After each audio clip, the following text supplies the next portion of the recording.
Everybody have a seat. Thank you so much. Well, good afternoon. This is, thank you. This is a very good-looking group. I want to thank Carrie for the introduction and your outstanding work to empower women in Singapore. Give Carrie a big round of applause.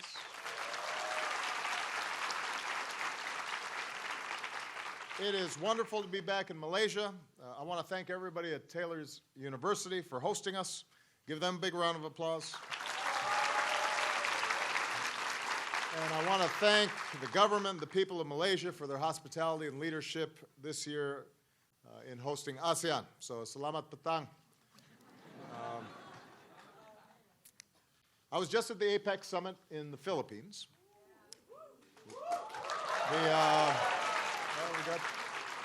The Philippines are in the house. Yeah. And so I just landed a few minutes ago, and this is my first stop. Summits like APEC and ASEAN are important, and I meet with all these leaders, and we take pictures, and we talk about all kinds of things. So I don't mind spending time with older people, like me. But one of the things that I love doing most on these trips is the time I spend with young people like you, because of your energy and your idealism and your optimism, because that reflects the future and the promise of the ASEAN region. I'm not going to give a long speech because this is a town hall and I want to spend most of my time in a conversation with you. I did one of these when I was here in KL last year. Once again, what I really want to do is take your questions, have a conversation about your hopes and your ideas, how you see the future. But I do want to briefly explain why I believe a partnership with America is so important. As you know, I've got a strong personal connection to Southeast Asia.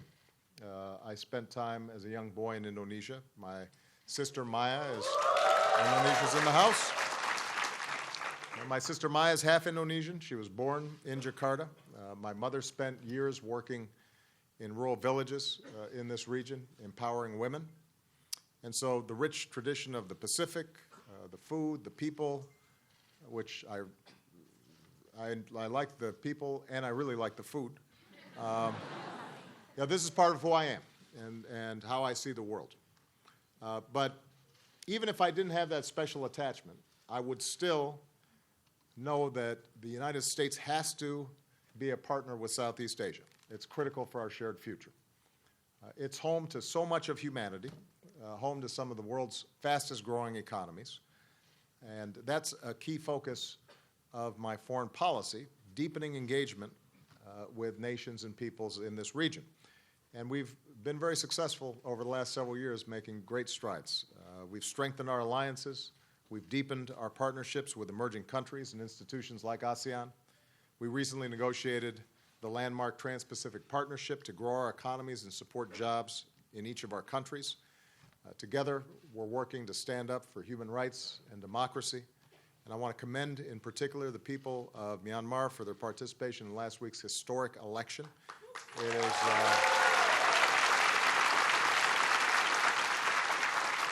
it's another critical step in their transition to a more peaceful and prosperous and democratic Myanmar.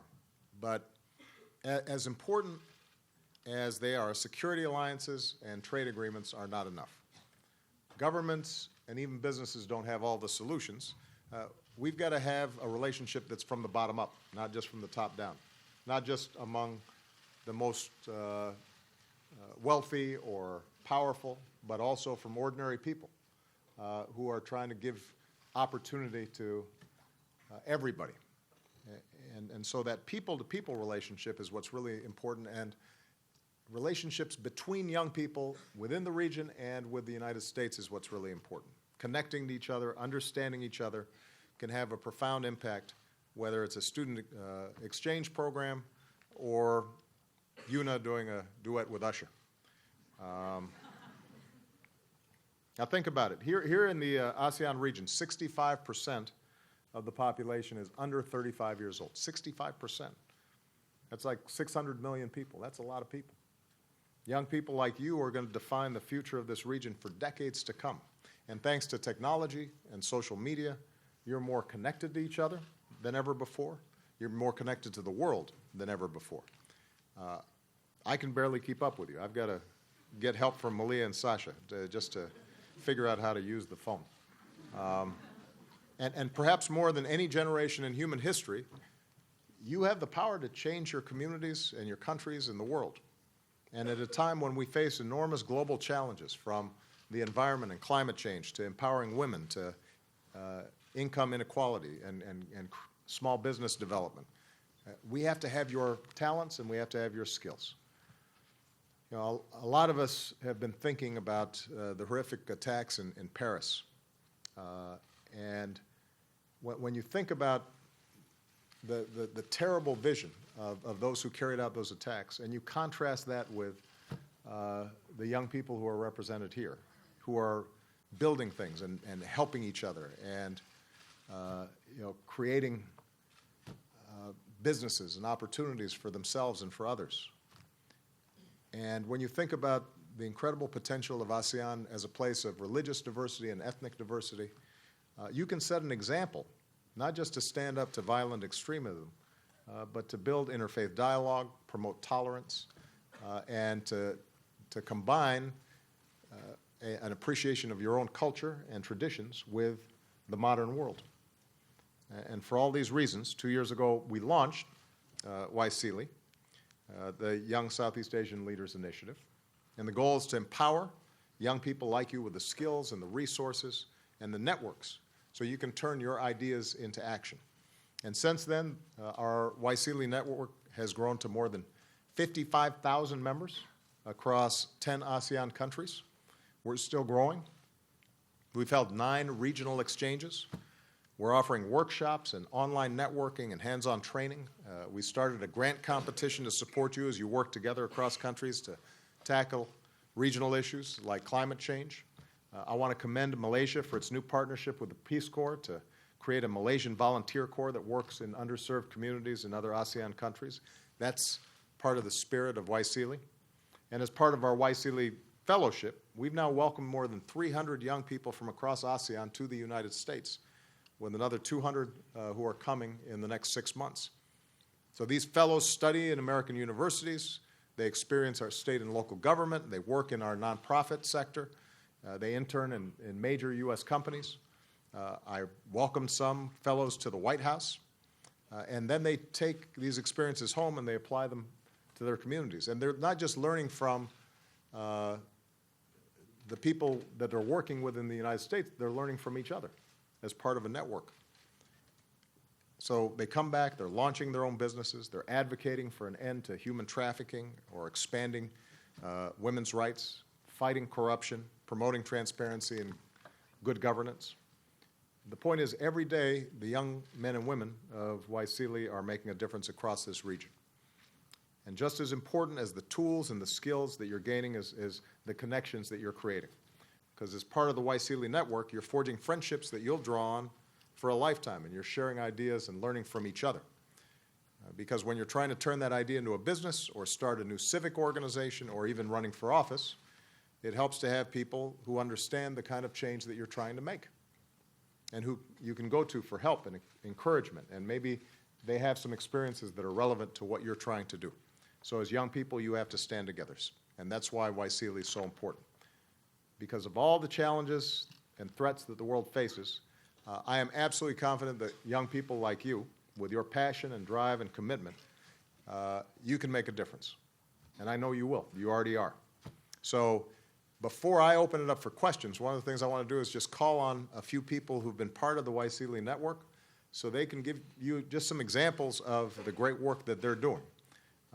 Also, I want some of the older people here to hear about the wonderful things that YSEALI is doing. So I've got 3 individuals that I want to call on first, and then I'm just going to open it up and we'll have a good conversation. So the first, we're going to have Tu Chao Win from Burma, who's working on behalf of human rights and civil society organizations as part of the transition to democracy.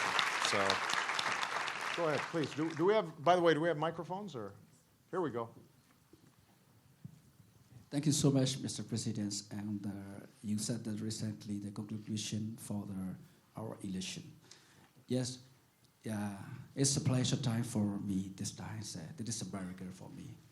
Even over 10 years ago, I cannot imagine that I would be here now. Because, you know, Myanmar people had been staying under the military regime for a long time. But after 2010 elections, you know, Myanmar is a little bit, the transparency in some settle.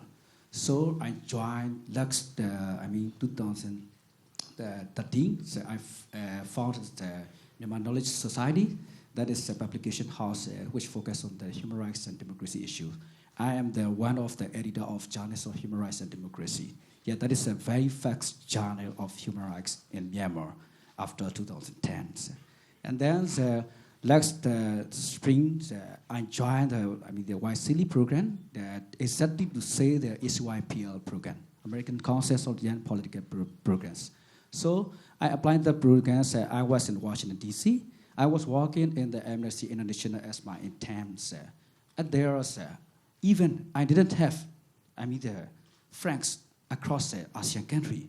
But after I applied this program, I got now so many ASEAN countries, especially my friends from the Indonesia. We always talk about the transitional periods, and we Myanmar people always compare with the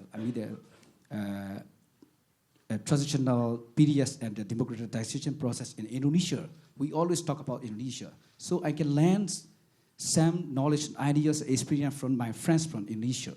So that is why, the YSEALI program is that inspired me too much. Before, after, very, very different for me. So I do encourage you guys, we would go on in the futures. And by the way, I really thank to Mr. President, because I noticed that actually one of your, the policy, engagement policy, I admire most. Because you use this policy after that, Myanmar, the more transparency and open to the democracy. Just now, recently, our historical and successful election had been. So that is one of the outcomes of your engagement policy. And the other outcome is me and my friends from there, Myanmar. One of my friends from here, he is actually the former political prisoner. We were working politics for the government of the year. He was sentenced in prison. Me too. Now, he's now studying in the Australian National University. His subject is political science. Now, I'm running in Myanmar, Human Rights Defenders Forum. I'm the chairperson of that forum.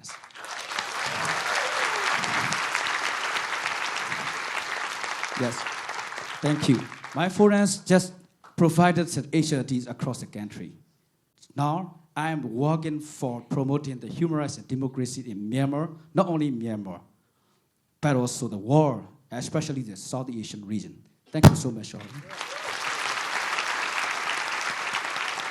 Fantastic.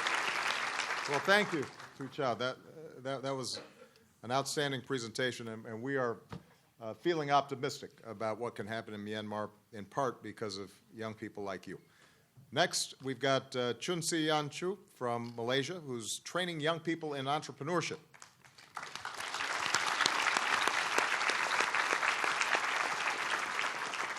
Thank you, Mr. President, and it was such an honor to be here. My name is Chun Sian from Malaysia, and I'm the founder of this youth development organization called LifeChamp. So in Malaysia, we have the highest household debt in ASEAN, not only in Malaysia, but in ASEAN. And with our youth piling up massive credit card loan and car loan at a young age, and eventually they resort to seeking credit counseling. So what we do through our Young Money Master program is to teach them to have good money habits, good money belief, teach them sound money management skill, personal financial planning, and how to do the investment. So YSEALI program has helped me tremendously in my endeavor.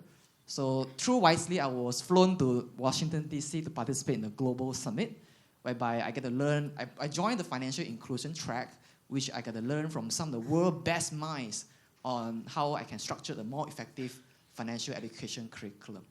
So upon my return, I took the ideas and came back and restructured my program to improve my curriculum.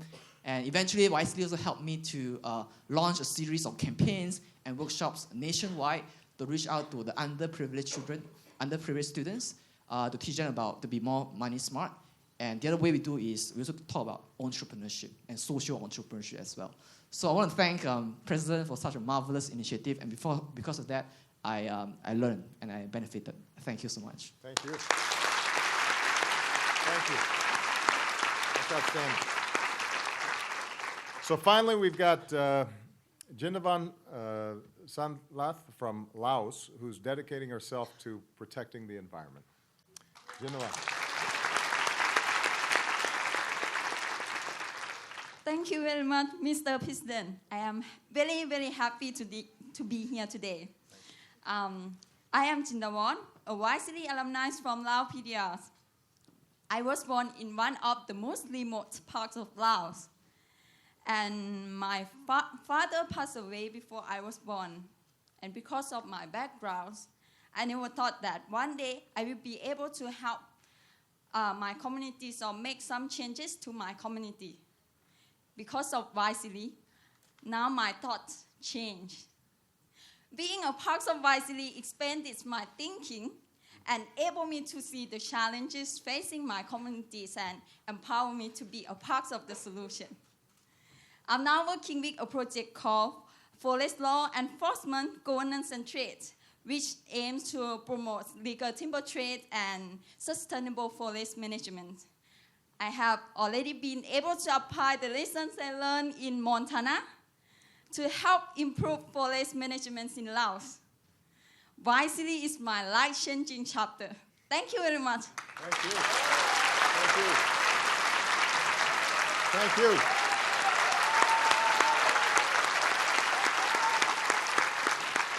So you can tell, just talking to these young people, the incredible things that they're already doing. I am wondering, was it cold in Montana? Did you have a big coat? No, when you were in Montana, did you have to wear a big coat, or was it? It was okay? Oh, you're tough, because Montana's cold. But maybe, I guess if it was in the summer, it was okay. Yeah, it's beautiful there. But this just gives you some sense of the incredible work that's already being done by so many of these young people. So with that, I want to open it up for questions, comments, ideas, and what... Here's what I'm going to do, though, is I'm going to go boy, girl, boy, girl. That way we can make sure that, it's fair. I'm also going to take off my jacket because it's a little warm, And I know you may ask me some tough questions, so I want to...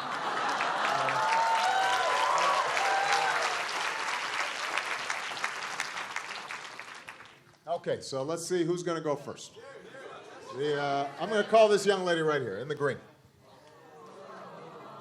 And if you can please introduce yourself first, and then the question or the comment. Hi, thank you, Mr. President. My name is Elizabeth, and I'm from Indonesia. Hey, apa kabar? Baik sekali. Dari mana ya? Jakarta. Dari Jakarta. I went to your... Well, recently you had a discussion about the role of the entrepreneurs to tackle climate change. So my question is basically, because some of us here are entrepreneurs, we are not yet political leaders, but we are entrepreneurs. So what is your expectation from entrepreneurs, young fellows, YSEALI, for the climate change? Good. And also, yeah.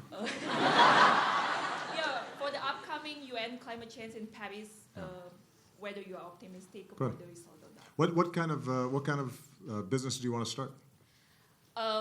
Now I'm in the energy and environment, so I'm working... Do you already have a business going, or you have an idea that you want to do? I have an idea about what to create. Yes. Excellent. Okay. Thank you. Yeah. Thank you. Well, first of all, I think that so many of the young people here understand why climate change is so important. The science is very clear that because of the carbon emissions that we send in, mostly from the use of fossil fuels, oil, gas, coal, the temperatures worldwide, on average, are getting higher. And that begins to change weather patterns. The oceans begin to get warmer. The ice in the Arctic begins to melt. And you get a feedback loop that as things get warmer, that creates even more of a trend towards warming. And if we don't stop the amount of carbon that we send out, and we don't find new ways of creating energy, then you'll see the oceans rise, more extreme weather events, more drought, more flooding, bigger hurricanes, typhoons, and it could have a devastating effect on countries all around the world. And probably the biggest effect will be on poorer countries who don't have as much infrastructure to protect themselves. So this is not just an environmental issue, but it's also a development issue. And once it starts, it's hard to reverse. So this has to be one of our highest priorities, but it's a hard issue to deal with because it doesn't happen right away, right? It happens gradually. And so people always think, well, that's something we don't have to worry about now. But if we don't get started now, it's gonna be too late. So we have to be wise and think about the future. And young people, especially, you have to care about this a lot, because if you don't do anything about it, you're the ones who are gonna have to deal with it. I'll be gone. But you'll have to deal with it, and your children and your grandchildren. So business has an important role to play in this, because, first of all, a lot of the carbon pollution is created by industry for energy production, for electricity production, power plants, transportation. And one of the things that we're trying to do is to encourage companies to both become more efficient so that they're using less energy, which means that they can produce the same amount with less electricity or less oil or less gas. Also, transition to new energy forms like solar or wind that are clean, and create, through research and development and new products, new ways of producing energy. So when I was in the Philippines, I was with Jack Ma, who was the founder of Alibaba, and that's a huge company that is really the leader in e-commerce in Asia. But I was also with a young woman who had just invented a lamp that could generate energy with seawater. So she could just take 1 cup of water and 2 tablets of salt, or take seawater potentially from the ocean, and it would create 8 hours of light instead of using kerosene. So she's now trying to get funding to manufacture and distribute this lamp that she has created. And business is going to be critical in dealing with climate change, because sometimes, especially in poorer countries, people think, well, we don't have to worry about the environment because first we have to develop and create businesses and become wealthier, and then we can worry later about the environment. But part of what I'm trying to persuade business is that you have to start now, and there's business opportunities. You can make money in clean energy instead of using dirty energy. And more and more businesses, I think, are beginning to realize that there's no contradiction, and the same is true in countries as well. You look at a country like China that has developed so fast, but now they can't breathe in Beijing because the pollution can be so bad. And they're starting to realize that if they want to sustain their development, they've got to start using different production models. And businesses can help to design new ways of manufacturing, new ways of developing energy.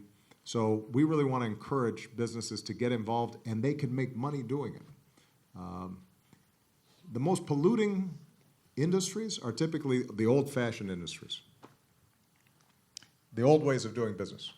I know the people here, for example, have been dealing with the smoke from the peat fires, right, that are coming over from Indonesia.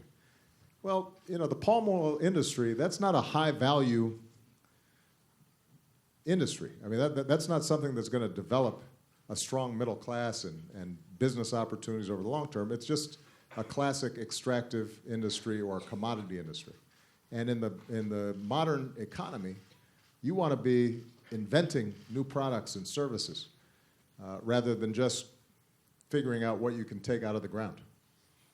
And so I'm encouraging both governments and businesses to start thinking about the opportunities of clean energy. In Paris, our hope is to get all the countries to agree that they will set targets for reducing carbon emissions. It won't be the same for every country. More developed countries, they should do more. Less developed, they don't have to do as much because they haven't contributed so much to carbon pollution. But everybody has to do something. And what we want to do is have each country try to create incentives for businesses, whether it's tax breaks or investments in research, so that businesses can work alongside communities to try to solve the problem. And I feel optimistic that we'll get it done. It won't be as strong initially as it needs to be eventually, but if we start now and everybody agrees that this is important and we do something, then I'm confident that we'll be able to solve the problem. Okay? Okay, terima kasih. Yeah. All right. So it's the young man's turn. This young man in the blue tie right here. Yeah, you. Hold on one second. Oh, you hold it? Okay, thanks. So good afternoon, Mr. President. My name is Alpheus. I'm from Malaysia. Did you say Elvis? Sorry, no, not Elvis. Alpheus. Alpheus, okay. Yeah, so nice to meet you, Because I Mr. was thinking President. we had Elvis in the building. Okay, But so it's Alpheus. That's a cool name. thanks. The same as yours. Yeah. Okay, so That's good. yeah, so my fellow YSEALI cohorts and I are actually results of your vision. So thank you for that. And we are very glad to have you here with us. Talking about democracy and freedom of speech, Malaysia is currently embroiled in a political scandal, and its frail justice system can bring no right. Therefore, as thankful as I am for this, I would like to take this opportunity to ask you for your assistance in raising this issue to the Prime Minister of Malaysia and encourage transparency and independence of operations. Thank you. Of the Malaysian Anti-Corruption Commission, Public Accounts Committee, the Bank Negara, and all media organizations. So thank you. Okay. Well, I will do it. So now I admit that I was going to do it anyway, but now that I hear it from you, I'm definitely going to do it. But see, now keep in mind, the United States, we always have to be a little careful because we're such a large country and we have a lot of influence. I think there are times sometimes when people say they don't want us meddling in their internal affairs. And the United States has to have some humility because there have been times where we did the wrong thing. There have been times where we have problems in our own country, right? And so we want to go tell other people what to do, but then back home we're not always doing what we say we should do. But I do believe that there are basic values that we all share. And one of those values is that countries work best when everybody has a voice that can be respected, and that the press is able to report on what is happening in current affairs, and people can organize politically peacefully to try to bring about change, and that there's transparency and accountability.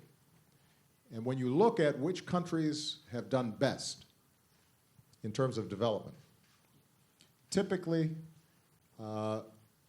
over time, those countries that have some accountability and some measure of personal freedom tend to do better. And those countries that don't have more problems. So,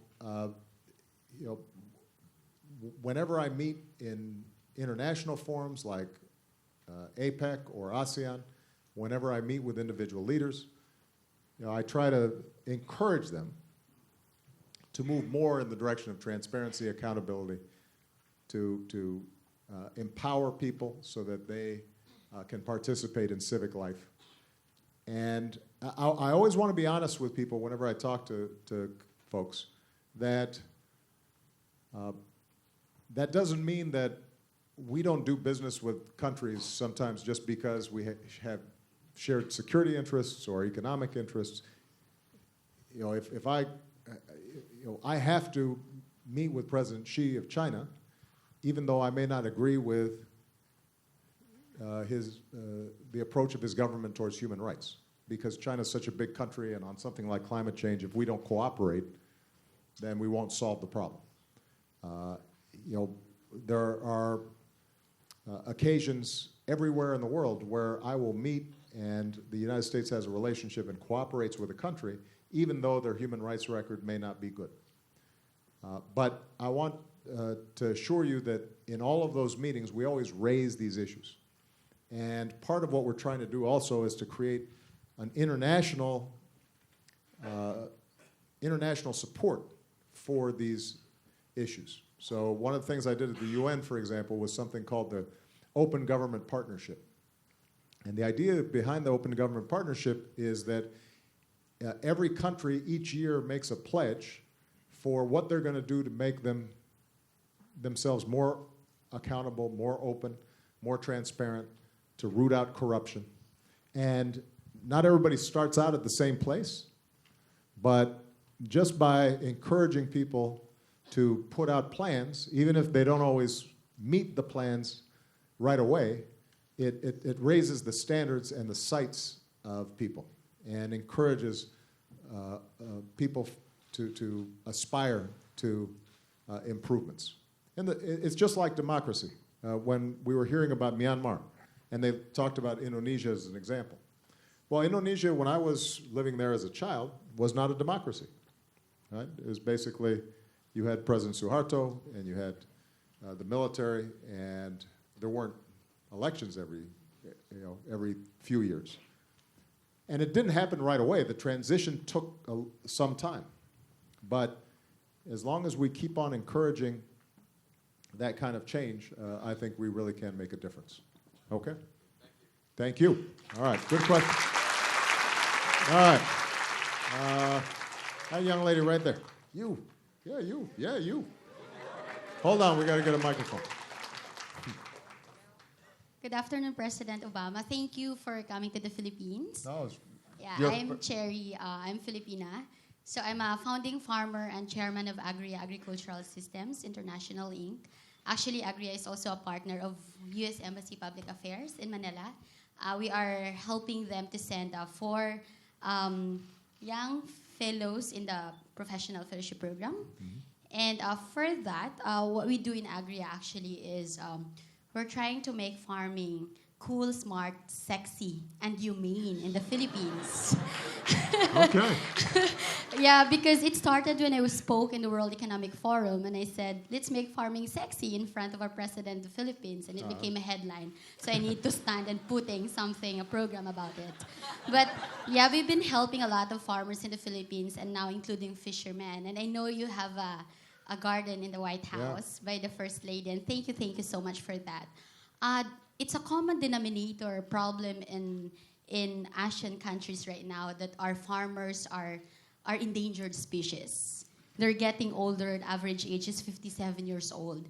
And there's a diminishing interest for the young people to be involved in agriculture. Mm-hmm. And speaking of climate change in connection to agriculture and the exponentially growing population, how do you see the importance of young people to be involved in not just food production, but also food wastage? Thank you. I think that's a great question. It's a great question. So, first of all, although interest among young people in farming may be diminishing, if you look at the ASEAN countries, the majority of people are still making their living on the land. And you still have a lot of subsistence farming and small plots. And any country that is still in a development stage has to focus on agriculture. That's true in Africa, that's true in Latin America, it's true here in the ASEAN countries. And it depends on the country, obviously. But typically, the first step is to help each farmer become more efficient. Because usually farmers are not, in poor countries, they're usually not using all the agricultural technology that's available. And some of it is very simple, and some of it's very cheap, but they don't have the information. So one of the things that we're trying to do through a program called Feed the Future is to find farmers, help work with countries, to just give them basic seeds, irrigation practices, how do you improve your yields. And we've been able to see, because it's starting at such a low point, farmers doubling their yields on the same amount of land with this, without a lot of mechanization, without big capital expenditures. Once they are able to increase production, then the next step is making sure that they get a fair price, right? And one of the things that's been really interesting is the power of the internet to empower farmers. Because in most countries these days, even in rural areas, people have a cell phone. And so part of what we're helping people to do is to find out what are the market prices for their products on a day-to-day basis on their cell phones so that they don't get cheated.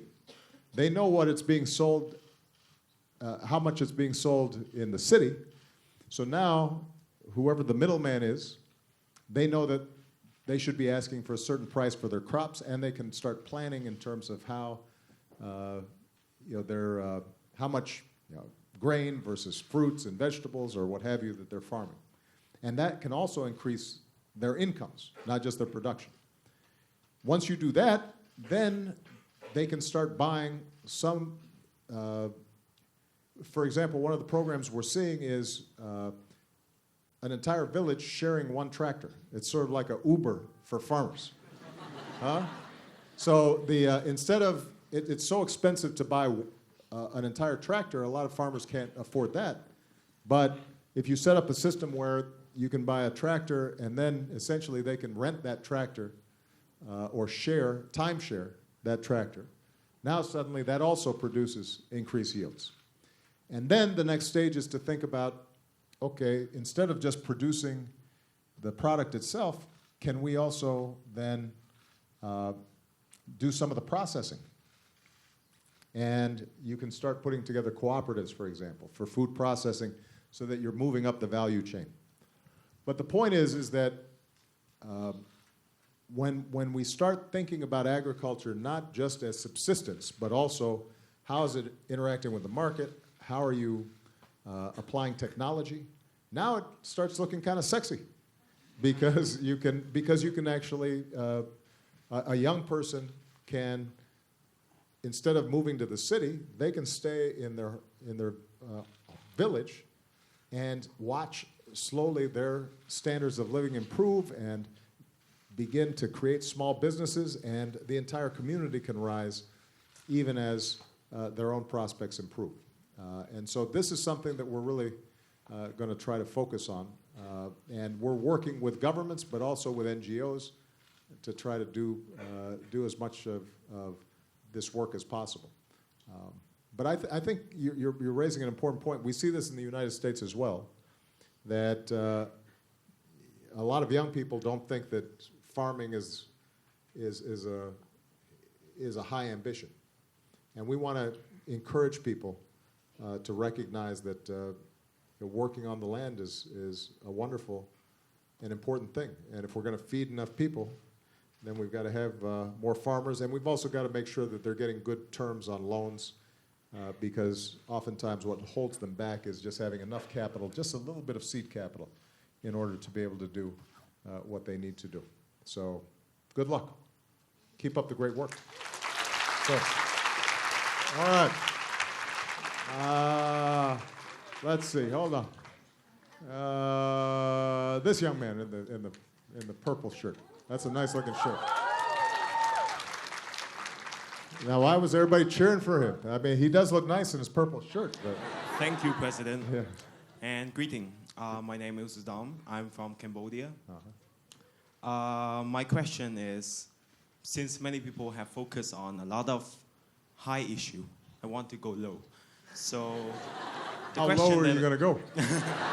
I have no idea.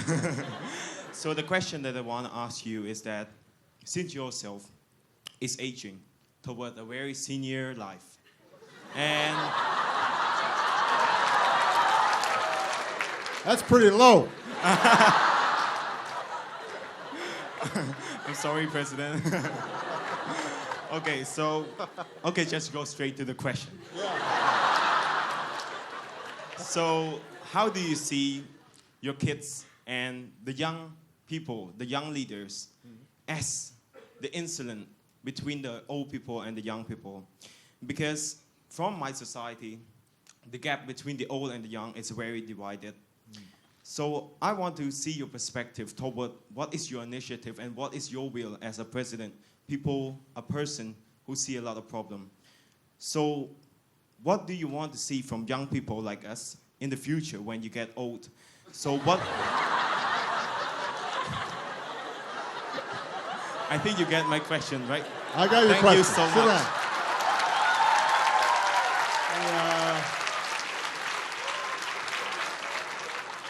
Well, the first thing I want from young people is to stop calling me old.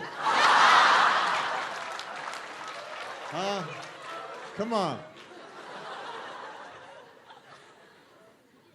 You hurt my feelings.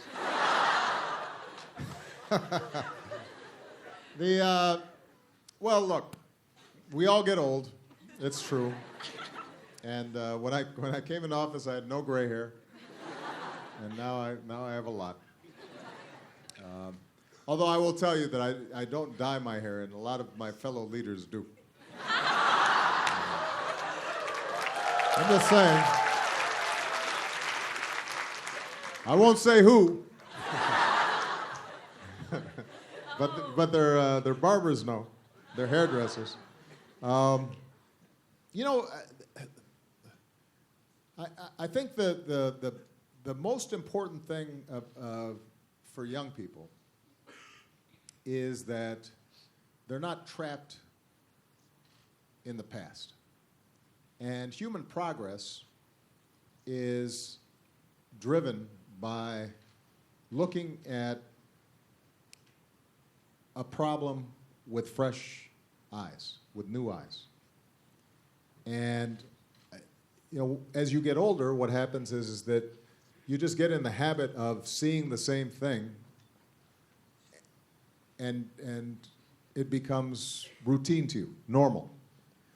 But when you're young, you ask your questions, well, why does it have to be this way? Right? Why does my community have to be poor? Why do we have to have pollution in the air? Why do we treat women differently than men when it comes to being able to go to college and get an education? Why should we discriminate against a minority group in our country? And that's the power of young people, is asking why. Now, you know, little kids, they naturally do that, right? You know, when you talk to a 4-year-old or a 5-year-old, 6-year-old, you tell them to do something. Why? Why? And you know, sometimes as parents, we try to say, because I told you so. And we don't want to talk about it, right? But that impulse to ask why is actually what drives human progress. That's the reason that the steam engine was created. That's the reason the internet was created. That's the reason that Martin Luther King was able to march and change America. That's the reason that Gandhi was able to liberate India, is because they didn't take for granted the way things are, but instead tried to dream about the way things could be. And that's the job of young people.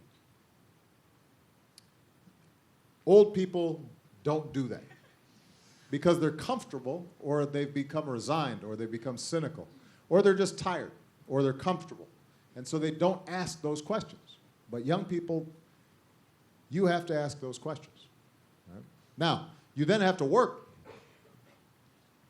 And one of the things that I always say to young people when I talk to them anywhere, including in the United States, one of the flaws of young people is you're oftentimes impatient. And bringing about change, doing anything important, typically takes time. And it's hard work. And sometimes you'll fail initially. And you have to stay with it. And so you can't give up.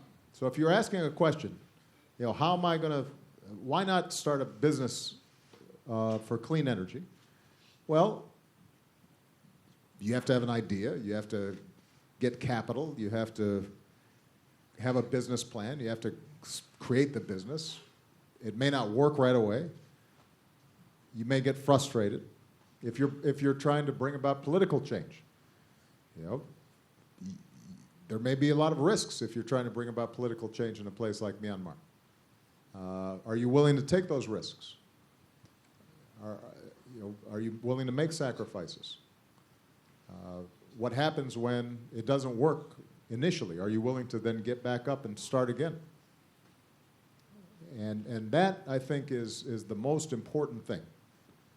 Vision is important, but then you also have to have the persistence to keep working to make progress.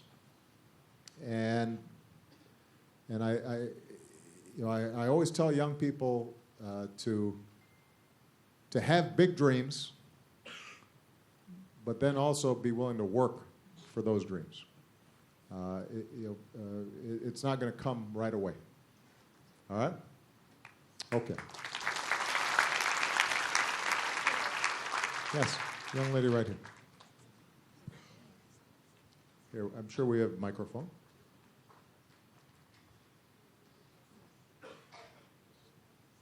Thank you, Mr. President. My name is Jesslyn, and I'm from Malaysia. Last year, I joined the YSEALI program in spring, and I've spent 5 weeks in Washington, D.C. So after we have been exposed to a lot of different political parties, campaigns, and we've been exposed to a lot of different nonprofit organizations fighting for interests of particular communities in the country. Mm-hmm. So my question for you today is, what are the current challenges of the United States of America as a developed country, and what are the advice that you would provide to the potential young leaders in this region to avoid the pitfalls of the challenges facing the U.S. today? Well, that's a great question. Look, the United States, in many ways, is better positioned than it has ever been for leadership in the 21st century. Our economy, after the crisis in 2007, 2008, has recovered faster than almost any other country. Our economy is stronger than most other large developed economies in the world. We are producing more energy than ever before, producing more clean energy than ever before. More young people are going to college than ever before. We have expanded health care through the program that I set up, the Affordable Care Act. We have some of the best businesses in the world, incredible entrepreneurship, and we remain the leader in innovation and new ideas. And in the technology sector, obviously, we continue to generate new ideas all the time. But when you go to the United States, I think there are still some anxieties. And I would say that, number one, in the United States, there is a growing inequality that I think is a real problem, not just for the United States, but around the world. And some of this has to do with technology is replacing low-skilled jobs and automation, and so it's harder for people if they don't have good educations to make a living. There's more global competition. That's putting pressure on middle-class families. And when people feel economic stress and inequality, then I think then politics becomes harder because people are afraid for their futures, and sometimes politics can become much more divided than it used to be. Also, what happens is when there's more inequality, the people who are powerful can influence the political system to further reinforce their privilege, and it makes it harder for ordinary people to feel that they have influence on the political process. And so people become cynical.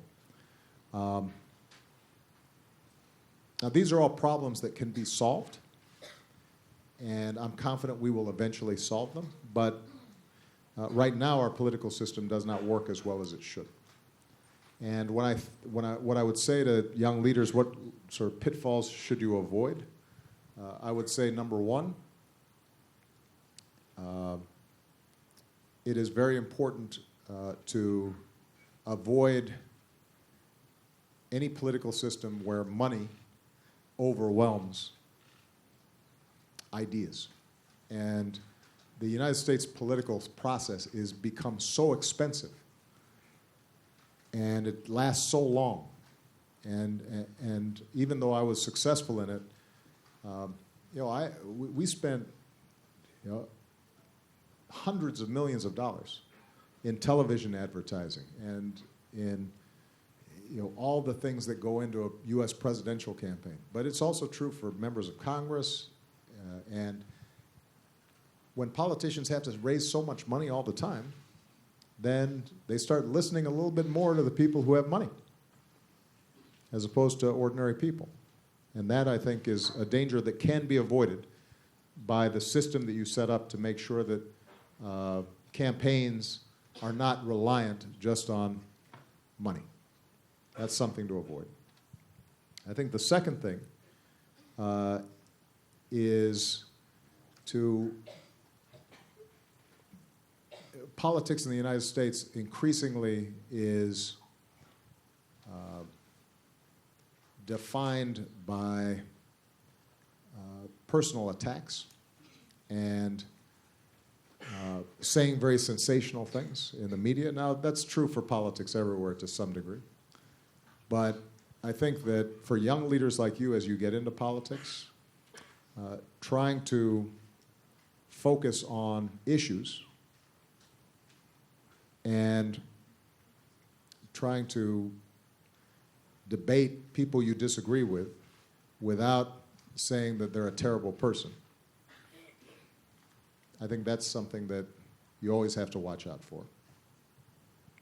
Historically in the United States, the issue of race has been very prominent. And that's not unique to the United States. Every country has some divisions, not every country, but many countries have divisions around racial or religious or ethnic differences. And the young people of YSEALI, I really hope that all of you are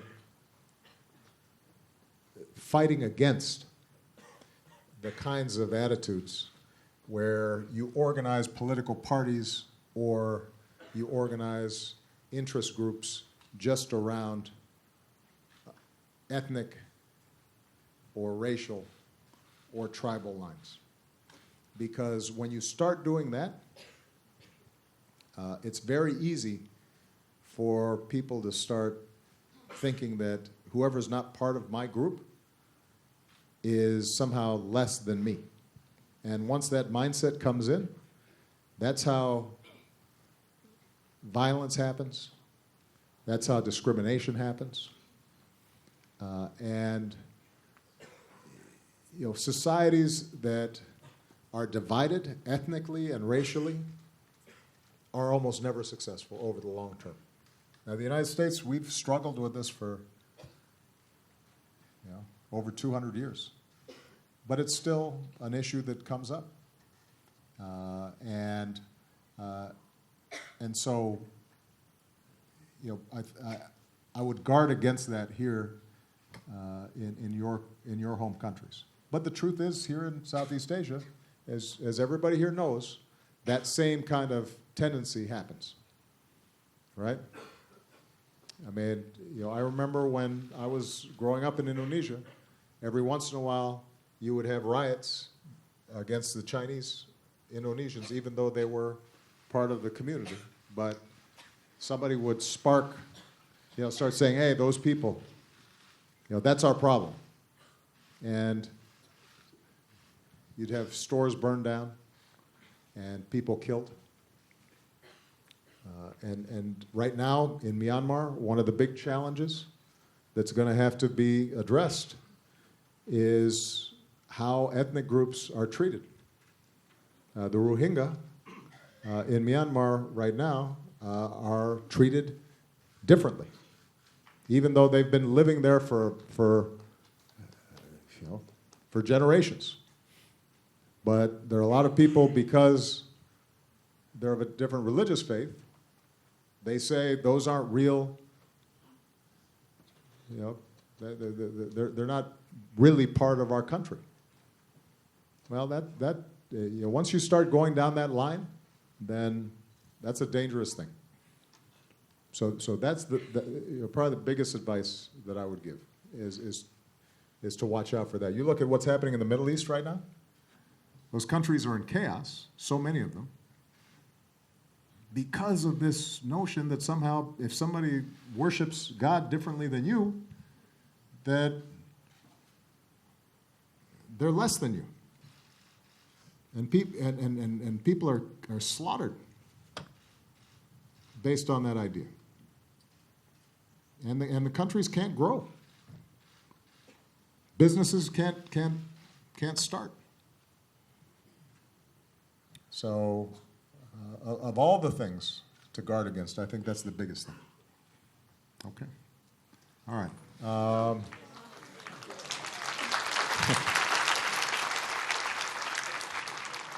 I'm calling this guy because I like his jacket. That's a sharp-looking. Here, hold on a second. Here, we got a microphone right behind you. Hello, hello, Mr. President. Thank you for this opportunity. So my colleagues and my friends already asked very high and low questions. This is a middle question. So I will ask you very simple personal questions. Okay. So who is your most influential person in your life and why? And does he or she reflect your current role? That's so interesting. much. Yeah. The most influential person in my life is was my mother, who she's passed away now. She died young. She was a year younger than I am now when she passed away. She died of cancer. But she was somebody who grew up in the middle of America in a state called Kansas. She was, my grandparents, her parents were very ordinary, middle-class, working-class people. They came from humble beginnings. But somehow, at a very young age, she was very spirited and very adventurous. She was white, and she married a black man back in 1961, which at that time was against the law in some places in the United States. even though they didn't stay together. She then moved, remarried an Indonesian and came here to Southeast Asia, and initially was just teaching English, but over time she became interested in how to help women in villages develop incomes. And so she spent most of her life in development work. And, you know, she was a very kind person and a very loving person. And she believed that everybody was important. So she would treat a very wealthy businessman the same as she'd treat a peasant farmer. And she tried to respect everybody. And she taught me that everybody has worth and everybody has a purpose. And so I think that the values that I have today, how I try to behave and how I try to treat people, is all based on those things that she taught me when I was young. And those are the same ideas and values that I try to teach to my daughters, even though they never had a chance to meet her. But I hopefully I've passed on some of the same things to her. Good. Okay. All right, way in the back there. Yeah, you. Selamat datang, Mr. President. Selamat datang. My name is Wong, and I'm from Malaysia. My question for you today is, you have 2 terms as president. As you wrap up your term, what would you consider the best part, and what were the parts you wish you could have carried out? Thank you. Okay. Well, the most important things I did as president were the actions I took very early on to save the economy. Because when I came into office, not only was the U.S. economy on the road to a deep depression, but the global financial system was very fragile and could have broken down had we not taken some very important steps. I'm not saying that was the most fun part, but I'm saying that was the most important part. I think the thing that I take the most satisfaction from is the healthcare law that I passed, because today there's 17 million people who have health insurance that didn't have it before, and you know, we're the only highly developed country in the world that doesn't have a universal healthcare system where everybody has access to health insurance. And we still don't have everybody getting health insurance because the program that we set up, some politicians have blocked its full implementation in their states. And we have a complicated system of government, and the healthcare system generally, a lot of it is in the private sector, so it still leaves some people out. But every day I meet people who come up and say, you know, you saved my life because before I didn't have health insurance, and then I was able to get health insurance, and I was diagnosed with cancer, and if I hadn't gone to a doctor, I would have never caught it in time, and you know, so you feel good about that. And it was a hard fight, it was a big fight, and we got that done.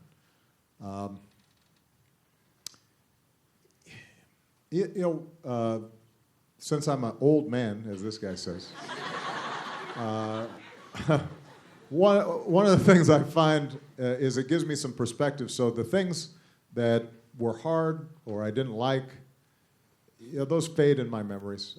I don't think about them as much. I don't have regrets. There are things I wish we could have gotten done. For example, our system of immigration in America is broken right now. Historically, America, one of the great things about America is that we're a nation of immigrants. If you walk down the street in Los Angeles or New York or even in a small town in America, you don't know exactly what an American looks like, right? An American can be African American, it can be an Irish American, it can be a Chinese American, but they're all American. And that's because we're a country of people who came from everywhere. And that's been our great strength. Right now we have a system where too many people have come, but they didn't come with the right papers. Oftentimes it's very hard for young people who want to immigrate to get approvals.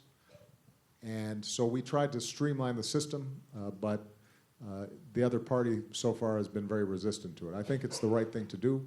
I think it'll eventually get done, but we didn't do everything that we could. So, but one of the things that you learn, this is what comes, the perspective of age, is that you know, you do what you can. And you're never going to be completely satisfied with what you accomplish. And that's why you have young people, so that, you know, we leave you something to do. Because if I had solved every problem, then you'd be bored, and you'd have no reason to be part of YSEALI. So, all right? Let's see. It's a gentleman's turn, right? This guy right here. Yeah, go ahead, yeah. Thank you, Mr. President. My name is Ombendo from Myanmar. I'm a doctor and an entrepreneur myself. Being an entrepreneur, you have to wear a lot of hats at the same time. You have to do management, you have to do financial, HR, whatnot. Being the president of one of the most powerful nations of the world, how do you know when to stop yourself from juggling, and when do you know that you have to seek advice? Well, first of all, what kind of business are you trying to start or have started? It's already. Is it in the medical field? No, it's not. I call myself a multi-potentialite. Okay, well that's a big word. What does that mean? It means that I have a lot of interests and I try to be good at everything I'm interested in. Okay, well, so you've already started a business though? What kind of business is it? I'm trying to create a booking website, but there's a lot of mom and pops accommodation across Myanmar, but being like late in technology, a lot of them are not tech savvy, and I want to bring them online and. Okay. And so it'd be a little bit like a Myanmar Airbnb. Yeah. I got you. Okay, that makes sense. It's a great time to start businesses in Myanmar as things open up, because the potential for tourism there is really wonderful. It's a beautiful country, and in some ways, the potential, if the development is planned, to retain the beauty and the charm of the country, it could be really powerful. So good luck. I will say, though, that one piece of advice is don't try to do everything, at least not all at once. It is true that as president, I have to do a lot of things. And one of the interesting things about being president of the United States is that you're not just president of the United States. If there are problems elsewhere, people still expect you to solve them even though they're not your country. And that's part of the leadership and obligation and responsibility that we have as a powerful nation.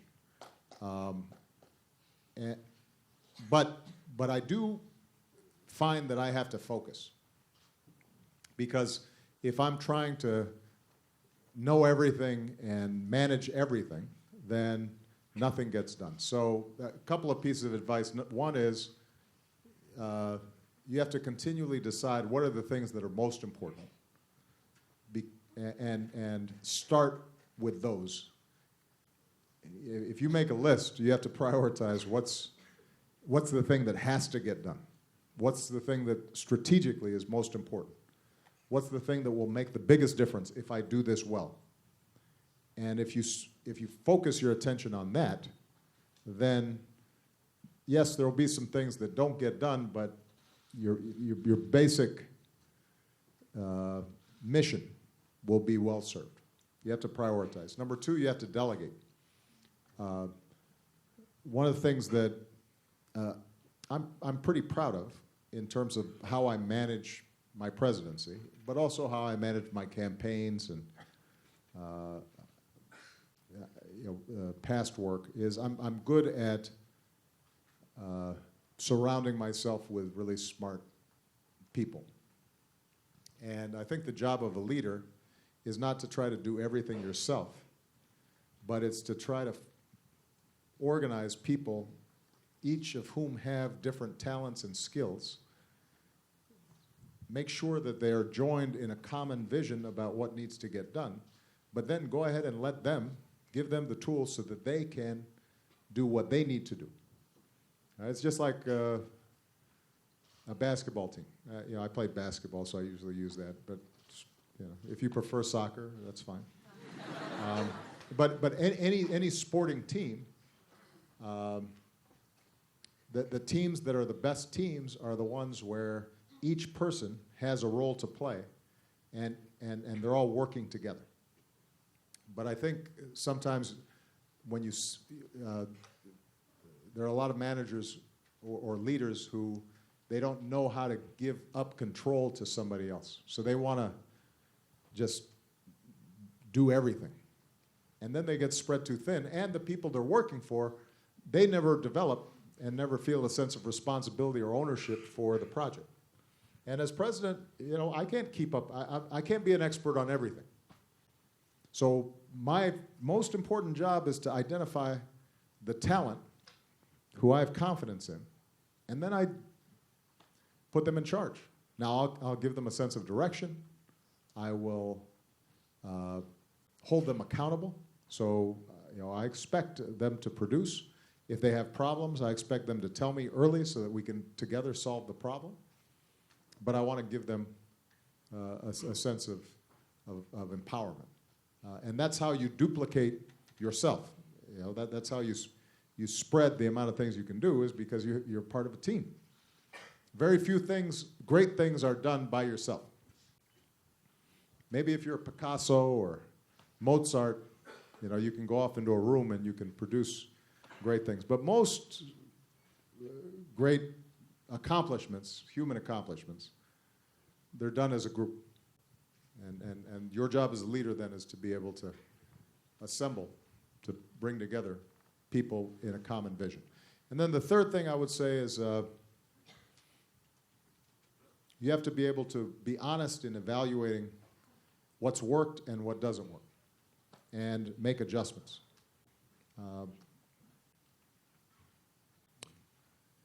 A lot of times people go down one path, and even though they get lost and they're, at a cliff and they can't pass, but they still want to keep going forward. And sometimes you just have to realize, what, this path didn't work. I've got to try something different. And so you have to be honest and constantly reevaluate and reassess what you're doing, and be open then to new information and criticism. That's part of the what I was saying earlier about democracies and freedom of speech. Well, that applies to any organization. If you are shutting down people from giving you suggestions or telling you what you're doing isn't working, is not smart, then if you don't want to hear that, then you'll just keep on making mistakes because you're not open to new information. Okay? All right. Let's see. I got young lady right there. Yeah. Yeah. There we go. We got a microphone? Can we get a microphone to the young lady? Here we go, right behind you. Yeah.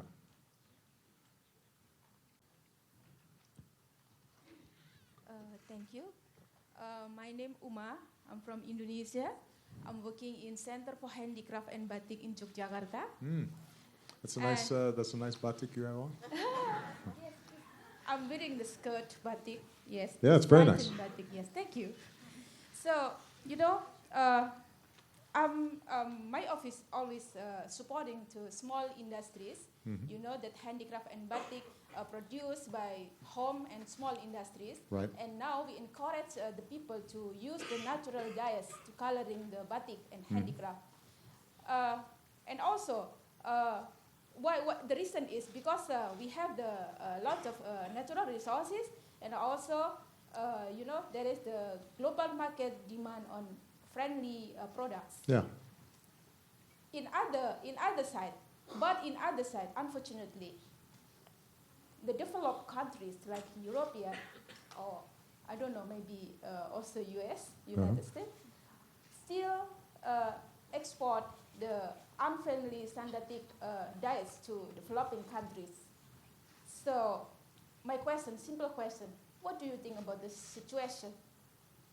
Well, it's interesting. I don't know enough about sort of batik production. I mean, I know my mother did, but I don't. To know sort of the difference in the prices of dyes and what works and what doesn't. Here's what I would say, though, is you're absolutely right that in the United States, at least, consumers are more and more interested in environmentally friendly and organic products. And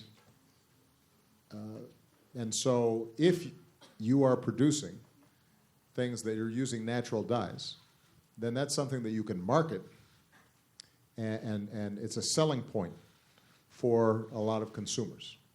Now, the fact that countries are still selling artificial dyes into Indonesia or other places, that's the way businesses work.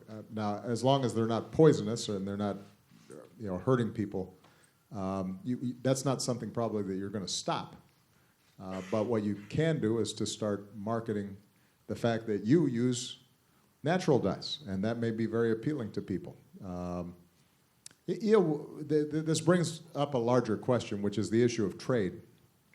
We just completed this Trans-Pacific Partnership, which brings together 12 countries in the Asia-Pacific region, including a number of ASEAN countries like Malaysia and Vietnam. And trade is something that can be good and can be bad.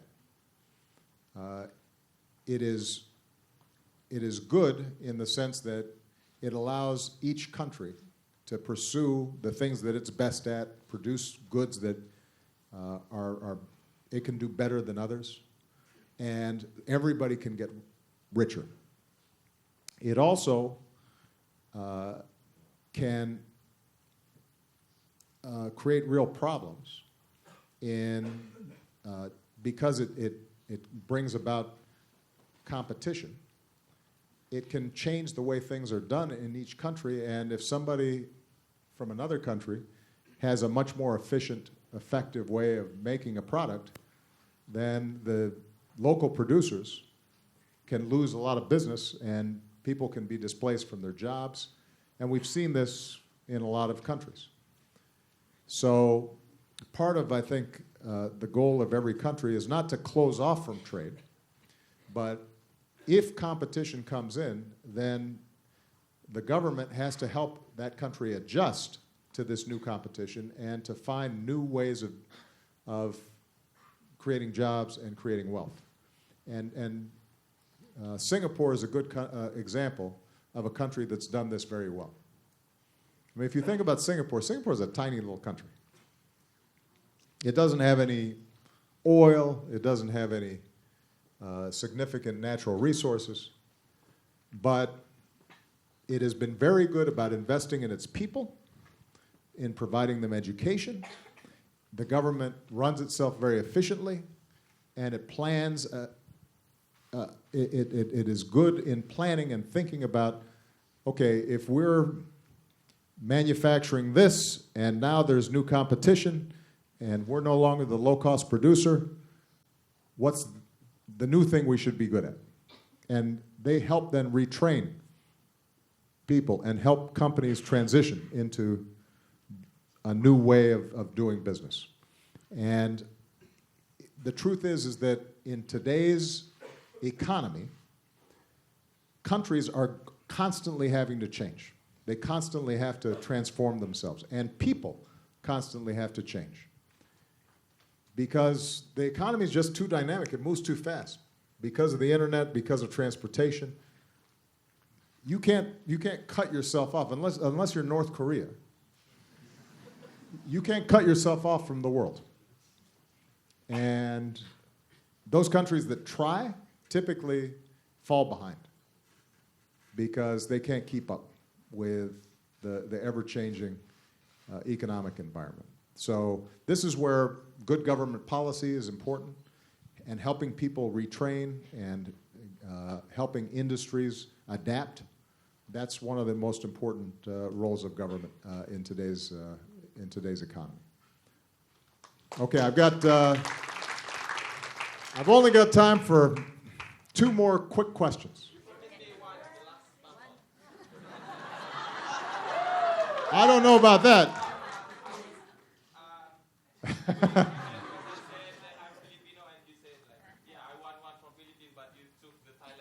Wow, this is you've been waiting for a year.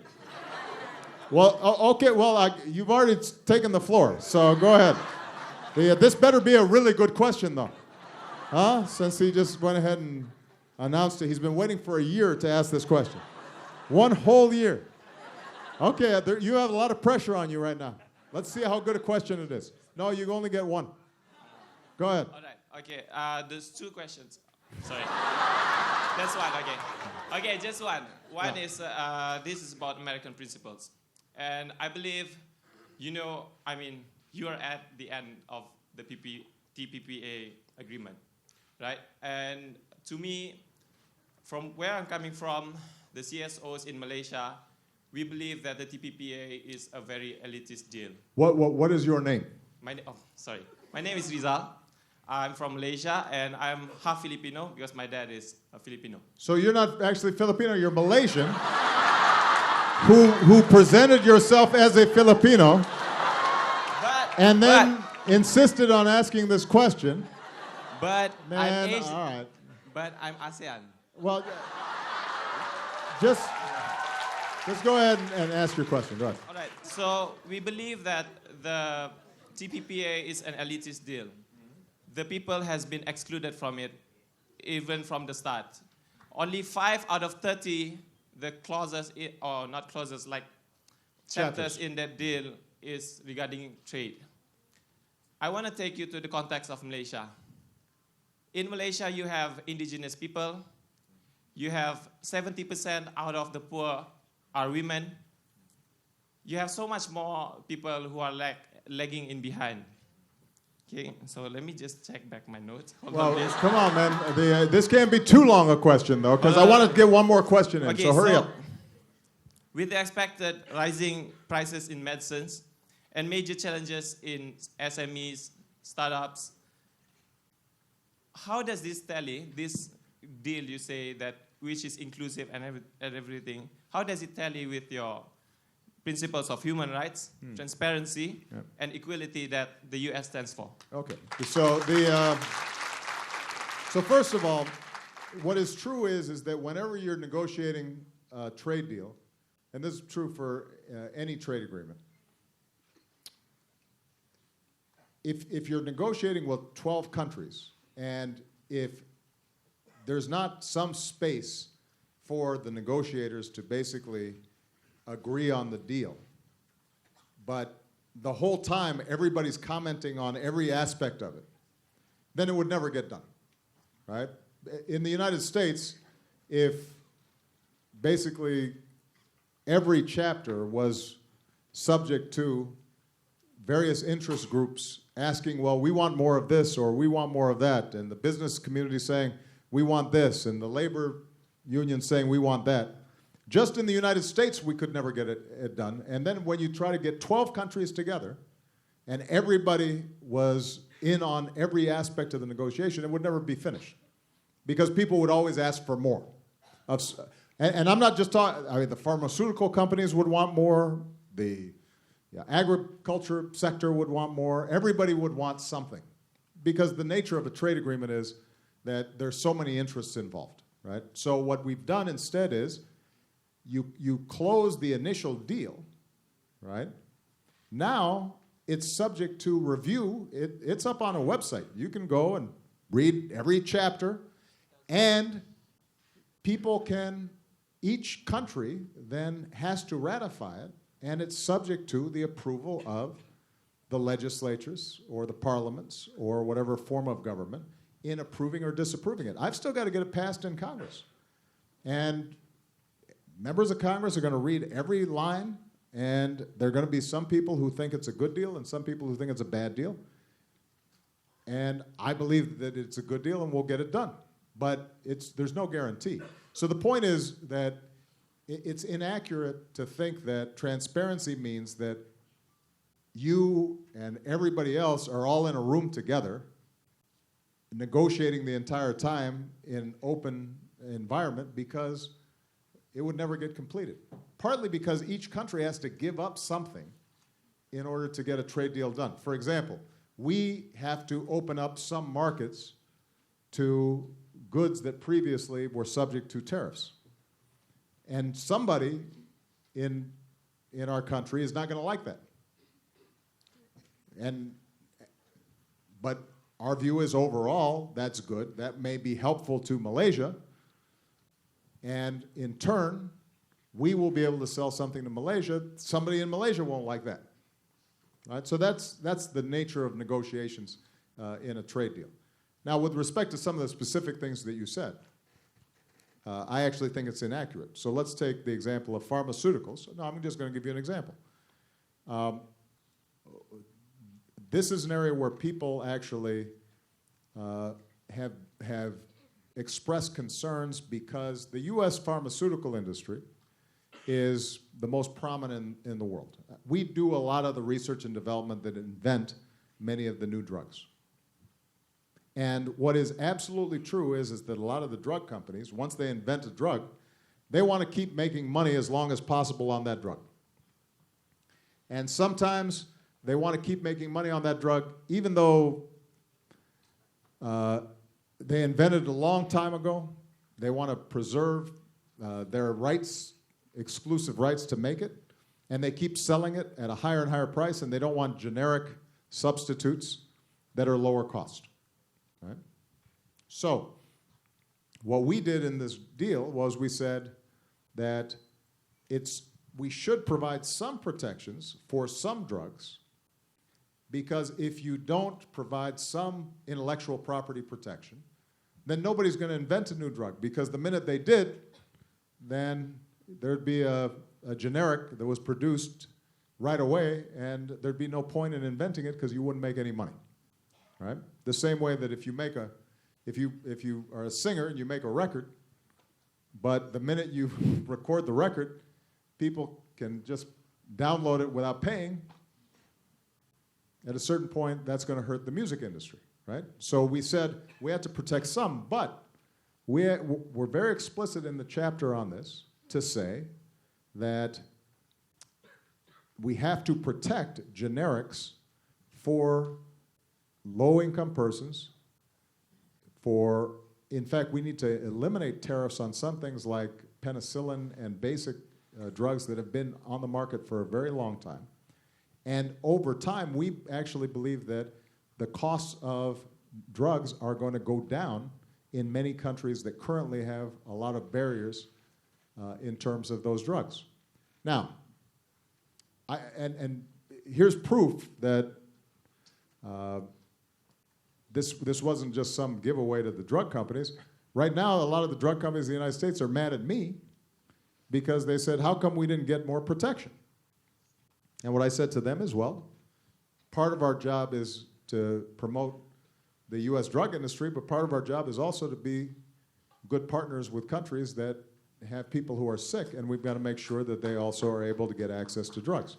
So the point is, the point I'm making, though, generally, is that in this new global environment, it's what I said earlier, things are changing all the time. And part of my principles and my values is that we have to make sure that the change is good for ordinary people, that it's good for the farmer, it's good for the young student, it's good for women, it's good for developing countries. But I do not believe that we can stop change. I do not believe that, for example, if we just put up a bunch of barriers to trade, that that's going to help countries grow. I don't think that if we try to stop technology, that somehow we're going to be better off. I think we have to embrace change, but then we have to figure out how do we make sure that everybody benefits from change, not just a few. I believe in market economies.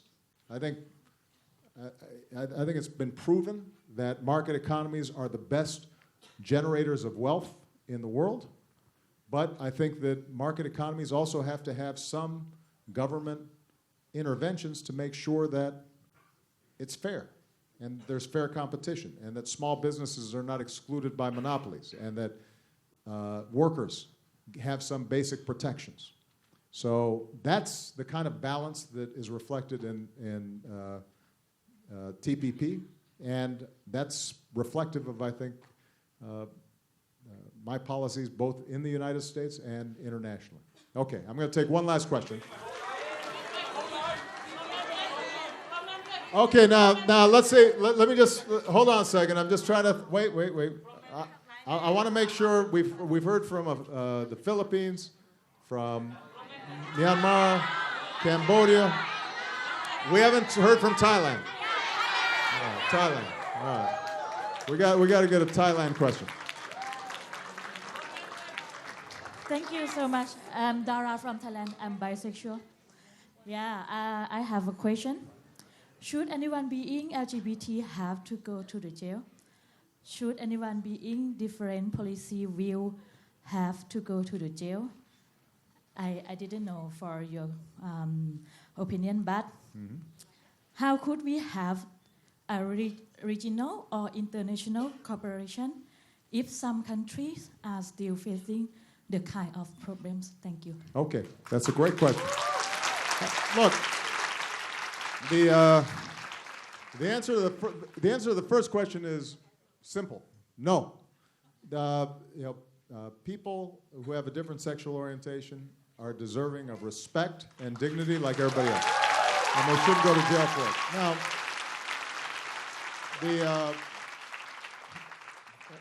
and I know that in ASEAN countries, as well as in the United States, people have different religious traditions, they have different cultural traditions, and that's fine.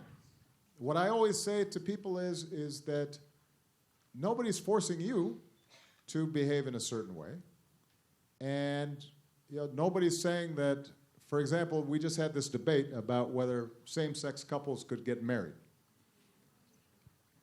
And part of the point I think we made in this debate was if a church or a mosque or a temple does not recognize those marriages, they shouldn't be forced to have to marry somebody that's contrary to their religious beliefs. But marriage as a civil institution by the state should be available to everybody, not just some. And so the point is that government policy should treat everybody equally under the law. That doesn't mean that we all agree on everything. That doesn't mean that people cannot have their own beliefs. But it does mean that in our public spaces, in how we interact as a society, that we have to respect people's differences, and as long as their relationships, who they love, is not having any kind of negative impact on you, you should respect that. And this goes back to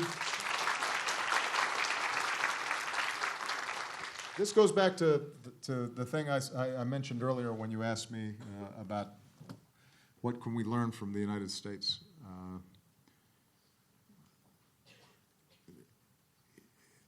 I so strongly believe that the future of humanity depends on us all treating people with respect and dignity, and recognizing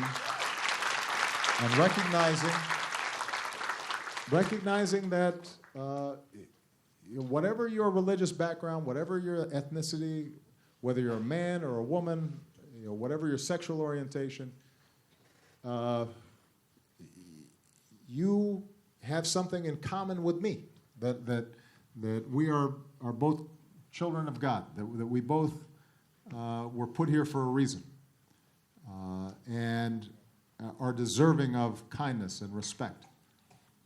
And I think that as young leaders, if you can promote those ideas in your countries, in your businesses, in your governments, if you start in your nonprofit organizations, if you're always thinking in terms of how do we make sure that everybody is treated fairly and everybody is deserving of respect, then there's no problem we can't solve. And as soon as we lose that sight, lose that vision, and we start treating people differently because they're different than us, and we try to make ourselves more important by putting other people down, that's when bad things happen in every society. That's a universal truth. And we can celebrate our differences just like people are wearing different clothes and people have different foods. People can have different beliefs and different ideas. But the one thing that I believe is universal is that you have to treat people with respect and dignity no matter who they are. And if you do that, YSEALI, then I'm confident you'll be successful. All right? Thank you, everybody. It was fun to be with you. Thank you.